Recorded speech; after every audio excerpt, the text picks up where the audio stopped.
ጤና ይስጥልን የተወደዳችሁ የቡርክና ሚዲያ ቤተሰቦቻችን የሰዓቱን መረጃዎች ይዘን ቀርበናል። አበይት ዜናዎቹን እናስቀድማለን። የአደራዳሪነት ጥያቄ የቀረበላት አሜሪካ የአፍሪካ እዝ አዛዥ ጀነራሏን ወደ አዲስ አበባ ላከች። በጦርነት ዋዜማ ላይ የሚገኙትን ኢትዮጵያና ኤርትራን እንዲታደራድር በጠቅላይ ሚኒስትር አብይ አህመድ ጥያቄ የቀረበላት አሜሪካ ጀነራሏን ወደ አዲስ አበባ የላከችበትን ሚስጥር ወደ እናንተ እናደርሳችኋለን። ጌታቸው ረዳ ጠቅላይ ሚኒስትር አብይ አህመድን በዘር ማጥፋት ወንጀል አልወነጀልም አሉ።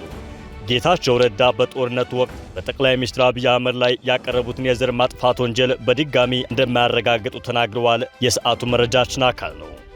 የኢትዮጵያ ብሔራዊ ምርጫ ቦርድ እናት ፓርቲ ነፃና ገለልተኛ ሁኜ እንዳልሰራ አሉታዊ ተጽዕኖ የሚፈጥር ጫና እያሳደረብኝ ነው ሲል ወቀሰ። ምርጫ ቦርድ እናት ፓርቲን በሚመለከት በርካታ ጉዳዮች ዙሪያ መግለጫ ወጥቷል። በመግለጫው ምን መረጃዎችን አካቷል የሚለውን በዝርዝር እናደርሳችኋለን።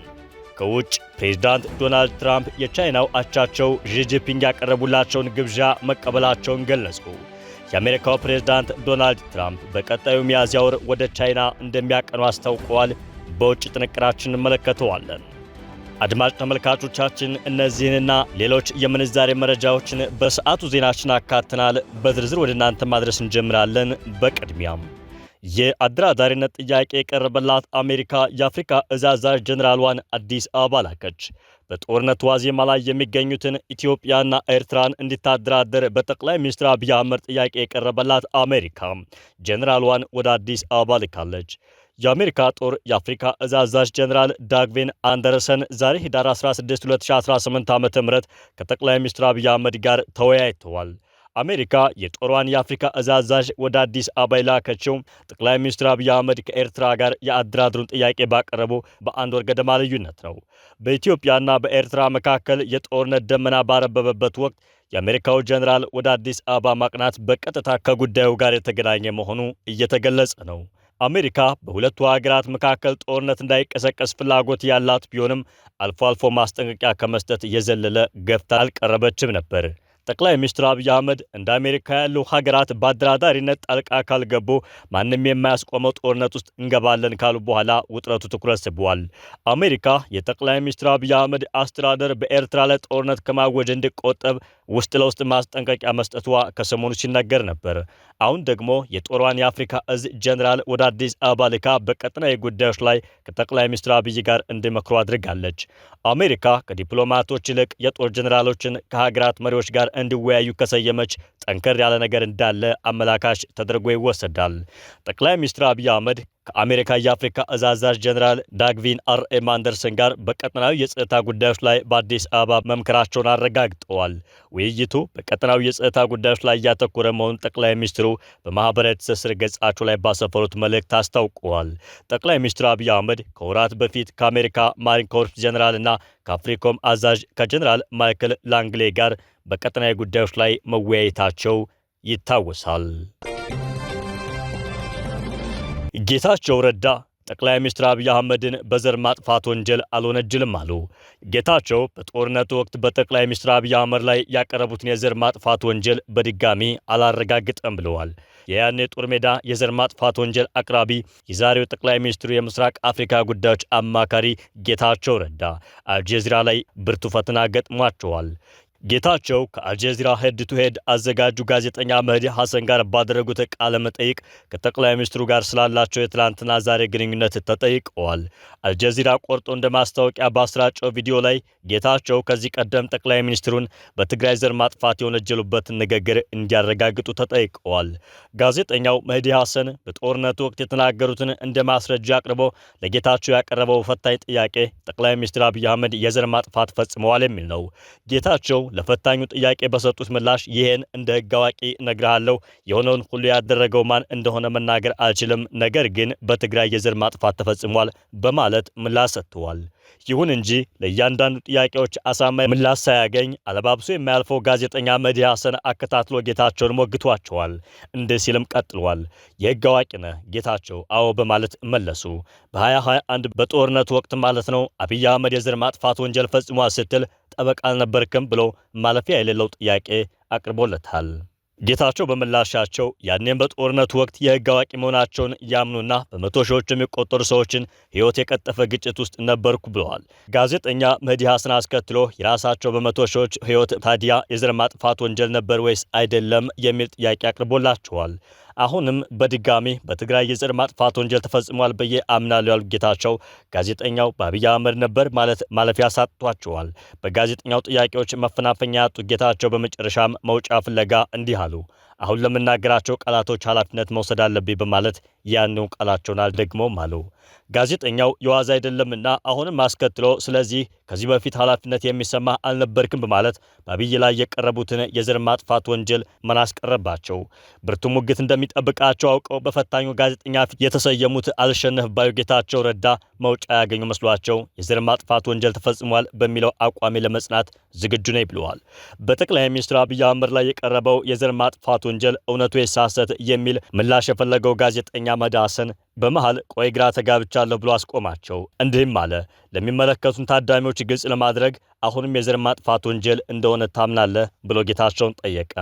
ጌታቸውም እጸናበታለሁ ያሉትን አቋም ደግመው አዎ በማለት የዘር ማጥፋት ወንጀል መፈጸሙን አረጋግጠውለታል። ጋዜጠኛ መህዲ ሐሰን ከሰጡት ምላሽ ተነስቶ ነገር ግን አብይ የዘር ማጥፋት ወንጀል ፈጽሟል ለማለት ፈቃደኛ አይደለም ብሎ ላቀረበው ጥያቄ ጌታቸው አዎ በማለት ጠቅላይ ሚኒስትሩን የዘር ማጥፋት ፈጻሚ አልልም ብለዋል። ጋዜጠኛ መህዲ እንደዚያ ከሆነማ በራሱ የተከሰተ የዘር ማጥፋት ወንጀል ነበር ብሎ ለጌታቸው ጥያቄ አቀረበ። ጌታቸውም አይ በጣም ብዙ ተዋናዮች ተሳትፈዋል በማለት የዘር ማጥፋት ፈጻሚዎች መኖራቸውን እንጂ እንደከዚህ ቀደሙ በስም ጠርተው ወንጀል አላቀረቡም። ጌታቸው እንደምንም ተሟግተው ለማለፍ በሚሞክሩበት አጋጣሚ ጠቅላይ ሚኒስትሩ ከጦርነት በፊትም በኋላም ጥሩ ጓደኛዬ ናቸው የሚል ቃል ተናገሩ። ምላሽ በሌለው አሸናፊነት ለማለፍ የተስማማ የሚመስለው ጋዜጠኛ መህዲ ሐሰን ሌላ ካርድ አገኘ። ለጌታቸው ሌላ ጣብቂኝ ውስጥ የሚከት ጥያቄ ያቀረበላቸው። ጥያቄው ከዘር ማጥፋት በፊት ጓደኛ የነበሩ አልከኝ ከዘር ማጥፋት ወንጀል በኋላም ጓደኛዬ ናቸው እያልክ ነው የሚል ነበር። ጌታቸውም ያለምንም መወላወል አዎ በማለት ይህ መሆኑ ሊቀየር የማይችል ሀቅ መሆኑን ተናገሩ። ከዚያ ሁሉ ክብረ ነክ መስተዳደብና ነፍስ መፈላለግ በኋላ የጌታቸው ረዳና የጠቅላይ ሚኒስትር አብይ አህመድ ወዳጅነት ብዙዎችን ግር እንዳሰኘ ቀጥለዋል። ምርጫ ቦርድ እናት ፓርቲ ነፃና ገለልተኛ ሆኖ መስራት ላይ አሉታዊ ተጽዕኖ የሚፈጥር ጫና እያሳደረብኝ ነው ሲል ወቀሰ። የኢትዮጵያ ብሔራዊ ምርጫ ቦርድ እናት ፓርቲን በሚመለከት በበርካታ ጉዳዮች ዙሪያ መግለጫ ወጥቷል። ምርጫ ቦርድ ባወጣው በዚሁ መግለጫ እናት ፓርቲን ከቅንጅት መስረዙን ተከትሎ ከ5 ቀናት በፊት ላወጣው መግለጫ ምላሽ የሰጠ ነው ተብሏል። እናት ፓርቲ ከ5 ቀናት በፊት ባወጣው መግለጫ በምርጫ ቦርድ የተገለጹለትን ኦዲትን የተመለከቱ ግኝቶችን ማጣጣሉ ይታወሳል። ፓርቲው ከቅንጅቱ የተገለለበትን ሂደትም ለ14 ወራት ፓርቲውን ለማፍረስ ሲደረግ የከረመ ጥረት በማለት ከመጥራቱም ሌላ የኦዲቱን ግኝትም ትክክል አለመሆኑን ጠቅሶ ነበር። የኢትዮጵያ ብሔራዊ ምርጫ ቦርድ በበኩሉ በእናት ፓርቲ የተሰጠውን መግለጫ ቦርዱ ነፃና ገለልተኛ ሆኖ መስራት ላይ አሉታዊ ተጽዕኖ የሚፈጥር ነው ሲል የጠራበትን መግለጫ ሰጥቷል። ነፃና ገለልተኛ ሆኖ መስራት ላይ አሉታዊ ተጽዕኖ ለመፍጠር በእናት ፓርቲ የተሰጠውን መግለጫ አስመልክቶ ከቦርዱ የተሰጠ ምላሽ በሚል ርዕስ የብሔራዊ ምርጫ ቦርድ ያወጣው ባለ 5 ገጽ መግለጫ በእናት ፓርቲ ላይ በቦርዱ ከፍተኛ አመራሮች ስለቀረበው ቅሬታ ጨምሮ ፓርቲው ስለተገኘበት የኦዲት ሪፖርት ግኝት እንዲሁም ሌሎች ተጨማሪ ዝርዝር ጉዳዮችን አካቷል። የኢትዮጵያ ብሔራዊ ምርጫ ቦርድ በቁጥር 8 የሚሆኑ የአሁንና የቀድሞ እናት ፓርቲ ከፍተኛ አመራሮች በተለያዩ ጊዜያት 4 ጊዜ ያህል አቀረቡልኝ ካለው ቅሬታ ውስጥ በፓርቲው አንዳንድ አመራሮች ከፍተኛ የሕግና የፓርቲው መተዳደሪያ ደንብ በመጣስ ብሔራዊ ስራ አስፈጻሚ ሹመት ተከናውኗል የሚለው ይገኝበታል። በተጨማሪም የፓርቲ አመራሮችን የማገድ ስራ ተሰርቷል፣ የፓርቲ ገንዘብ ላልተባለበት ዓላማ እየዋለ ነው፣ ግልጽ ያልሆነ አከፋፈልና አስተዳደር በፓርቲው ፕሬዝዳንት ፍላጎት ብቻ ገንዘብ ወጪ ተደርጓል ብለዋል። ቦርዱ አክሎም ምንጩ ያልታወቀ ገንዘብ በግለሰብ ሂሳብ ገቢ ተደርጓል የሚሉና ሌሎች የፓርቲውን ሰነድ አላግባብ መለወጥን ጭምር በመጥቀስ ለቦርዱ ቅሬታ ማቅረባቸውን የብሔራዊ ምርጫ ቦርድ ጠቅሷል። የአመራሮችን ጥያቄ የተቀበለው ምርጫ ቦርድ ፓርቲው በቀጣይ የበጀት ድጋፍ ከመንግስት ከመቀበሉ በፊት ሕጉ በሚያዘው መሰረት እናት ፓርቲ በ2016 ዓ.ም ከመንግስት ያገኘውን በጀት ድጋፍ ሂሳቡን በራሱ በፓርቲው በተሾሙ ኦዲተሮች አስመርምሮ እንዲያቀርብ መደረጉን ገልጸዋል። በተደረገው የኦዲት ግኝት ከተገኘው ውጤት ውስጥ ፓርቲው ከአባላት ለሰበሰበው መዋጮ የገንዘብ መቀበያ ደረሰኝ አለመስጠቱ የተገለጸ ሲሆን በዚህም ምክንያት በፓርቲው ስም በ3 ባንኮች ላይ የሚገኘው ገንዘብ ትክክለኛነት ማረጋገጥ አለመቻሉን አብራርተዋል። በተጨማሪም ለቅርንጫፍ ጽሕፈት ቤቶቹ ወጪ የሆኑ ገንዘቦች ህጋዊ በሆኑ የውጭ ደረሰኞች አለማስደገፉንና ፓርቲው ለእርዳታ በሚል የገንዘብ ወጪ 158425 ብር የከፈለ መሆኑን የኦዲት ሪፖርቱ አመልክቷል። የኦዲት ሪፖርቱ ግኝት በምርጫ ቦርድ አማካኝነት በፌዴራል ዋና ኦዲተር መስሪያ ቤት ምርመራ መሰረት ፓርቲው ከመንግስት የተሰጠውን የበጀት ድጋፍ በተለየ የሂሳብ መዝገብ በየወጪ አርዕስቱ ዘርዝሮ መያዝ እንዳለበት በሚያዘው መሰረት የሂሳብ መዝገብ እንደሌለው ገልጿል። የሂሳብ ማመዛዘኛ ሪፖርትም ሆነ የባንክ ሂሳብ ማስታረቂያ እንዳላዘጋጀና ለማህበራዊ አገልግሎት በሚል ፓርቲው ከመንግስት ያገኘውን የበጀት ድጋፍን ከታለመለት ዓላማ ውጭ 77000 ብር ወጪ አድርጎ መገኘቱን አስረድቷል። ፓርቲው በተለያዩ ጊዜያት ለ13 ቅርንጫፍ ጽሕፈት ቤት በባንክ ቤት በኩል በዝውውር የላከው 438000 ብር ለምን ተግባር እንደዋለ የወጪ ድጋፍ ሰነድ ተያይዞ ያላቀረበ መሆኑን በሪፖርቱ አመላክቷል። እነዚህን ግኝቶች በተመለከተም የፓርቲው ፕሬዝዳንት መልስ እንዲሰጡባቸው መደረጉንና ፕሬዝዳንቱ አጥጋቢ መልስ ያልሰጡ መሆኑን በዋናው ኦዲተር ሪፖርት የተገለጹ ዋና ነጥቦች ናቸው። ቦርዱ እውነታው ይሄ ሆኖ እያለ ፓርቲው ባወጣው መግለጫ በራሱ የውጭ ኦዲተርና በፌዴራል ዋና ኦዲተር የተረጋገጠውን ከፍተኛ የኦዲት ግኝት ያልባከነ 38500 ብር እንደባከነ ተደርጎ የ2017 በጀት ዓመትን ከመንግስት የሚሰጥን የገንዘብ ድጋፍ ተከለከልኩ ማለቱ ከፍተኛ የሆነውን የኦዲት ግኝት በመሰወር ነው ሲል የፓርቲውን መግለጫ አስተባብሏል። እናት ፓርቲ 5 ሀገር አቀፍ ፓርቲዎች ከመሰረቱት ትብብር ለኢትዮጵያ አንድነት ቅንጅት መታገዱን አስታውቋል። በእናት ፓርቲ ምክንያት ትብብር ለኢትዮጵያ አንድነት ቅንጅት ከብሔራዊ ምርጫ ቦርድ እውቅና እንደተነፈገው ተሰምቷል። ምርጫ ቦርድ እውቅና የከለከለው እናት ፓርቲ፣ የኢትዮጵያ ሕዝባዊ አብዮታዊ ፓርቲ ኢህአፓ፣ የመላው ኢትዮጵያ አንድነት ድርጅት መኢአድ፣ አንድ ኢትዮጵያ ዲሞክራሲያዊ ፓርቲ አኢዴፓና የአማራ ጊዮናዊ ንቅናቄ አግን በጋራ ለመሰረቱት ቅንጅት ነው። ቦርዱ የእናት ፓርቲን በትብብር ለኢትዮጵያ አንድነት ቅንጅት ውስጥ በመስራችነት እንዳይሳተፍ ማገዱ ታውቋል። በቦርዱ እገዳ የተጣለበት እናት ፓርቲ ከወጣ ኢህአፓ፣ መኢአድ፣ አኢዴፓ እና አግን የትብብር ለኢትዮጵያ አንድነት መስራቾች ሆነው መቀጠል እንደሚችሉ ቦርዱ ለፓርቲዎቹ አስታውቋል። ፓርቲዎቹ በመጪው 7ኛ ዙር ምርጫ በጋራ ድምፅ ተወዳድረው መንግስትን ለመገዳደር ዝግጅት በማድረግ ላይ መሆናቸውን መግለጻቸው ይታወሳል። ከቅንጅቱ መስራችነት የታገደው እናት ፓርቲ በጉዳዩ ላይ ባወጣ የተቃውሞ መግለጫ ምርጫ ቦርድን ፓርቲውን ለማፍረስ የተሸረበ ሴራ ተባባሪ በመሆን ከሷል። ከውጭ ፕሬዝዳንት ዶናልድ ትራምፕ የቻይናው አቻቸው ዢ ጂንፒንግ ያቀረቡላቸውን ግብዣ መቀበላቸውን ገለጹ። የአሜሪካው ፕሬዝዳንት ዶናልድ ትራምፕ በቀጣዩ ሚያዝያ ወር ቻይናን እንደሚጎበኙ አስታውቀዋል። ትራምፕ በትሩዝ ሶሻል ገጻቸው ላይ የሁለቱን አገራት ግንኙነት በጣም ጠንክሯል ሲሉ ገልጸዋል። ትራምፕ ከዢ ጋር በስልክ ከተነጋገሩ በኋላ ነው በሚያዝያ ወር ቻይናን እንደሚጎበኙ ያስታወቁት። ዶናልድ ትራምፕ የቻይናው ፕሬዝዳንት ዢ ጂንፒንግ ወደ ነጩ ቤተ መንግስት እንዲመጡ በነበራቸው የስልክ ውይይት ጥሪ ማቅረባቸውን ገልጸዋል። ዶናልድ ትራምፕ ቤጂንግን መጎብኘት እንደሚፈልጉ ገልጸው ከወራት በኋላ ወደ ቤጂንግ እንደማቀና ሲገልጽላቸው በታላቅ ኩራት ነው ብለዋል። ሁለቱ መሪዎች ያደረጉትን የስልክ ንግግር ተከትሎ የቻይናው ፕሬዝዳንት ዢ ጂንፒንግ በሚቀጥለው ዓመት መጨረሻ ላይ ይፋዊ የሥራ ጉብኝት እንዲያደርጉ እንደጋበዟቸው ትራምፕ ገልጸዋል። ሁለቱ መሪዎች ከአንድ ወር በፊት በደቡብ ኮሪያ የተገናኙ ሲሆን በተለያዩ ጉዳዮች ላይ መወያየታቸውን ፕሬዝዳንት ትራምፕ ተናግረዋል። የደቡብ ኮሪያው የቡሳን ውይይት ውጤታማ ሀሳቦች የተነሱበት መሆኑን የቻይና የውጭ ጉዳይ ሚኒስቴር አስታውቋል። ትራምፕ ከቻይና ጋር ያለን ግንኙነት እጅግ በጣም ጠንካራ ነው ሲሉ በትሩዝ ሶሻል ገጻቸው ላይ ጽፈዋል። የቻይና አዲስ የመንግስት ኤጀንሲ ሁለቱም ሀገራት በእኩልነት በመከባበርና በጋራ ጥቅም ላይ በመመስረት በትክክለኛ አቅጣጫ ወደፊት መጓዝ አለባቸው ብለዋል።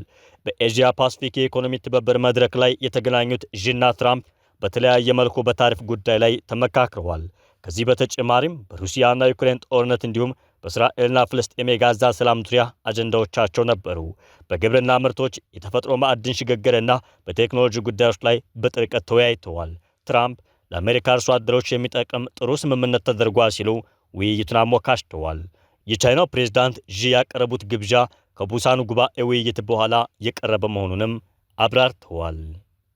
አሁን ደግሞ ዕለታዊ የውጭ ምንዛሬ ተመን መረጃዎችን ከኢትዮጵያ ንግድ ባንክ ባገኘነው መረጃ መሰረት ወደ እናንተ እናደርሳለን። በዛሬው ዕለት ማለትም ህዳር 16 ቀን 2018 ዓ.ም አንድ አሜሪካ ዶላር በ150 ብር ከ52 ሳንቲም እየተገዛ በ153 ብር ከ53 ሳንቲም እየተሸጠ ይገኛል። አንድ ፓውንድ ስተርሊንግ 194 ብር ከ1 ሳንቲም እየተገዛ 197 ብር ከ89 ሳንቲም እየተሸጠ ነው።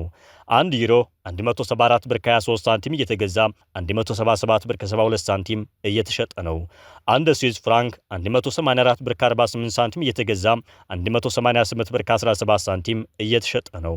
1 ኩዌት ዲናር 481 ብር ከ10 ሳንቲም ተገዝቶ 490 ብር ከ72 ሳንቲም እየተሸጠ ይገኛል። 1 ቻይና ዩዋን 20 ብር ከ75 ሳንቲም እየተገዛ 21 ብር ከ16 ሳንቲም እየተሸጠ ነው።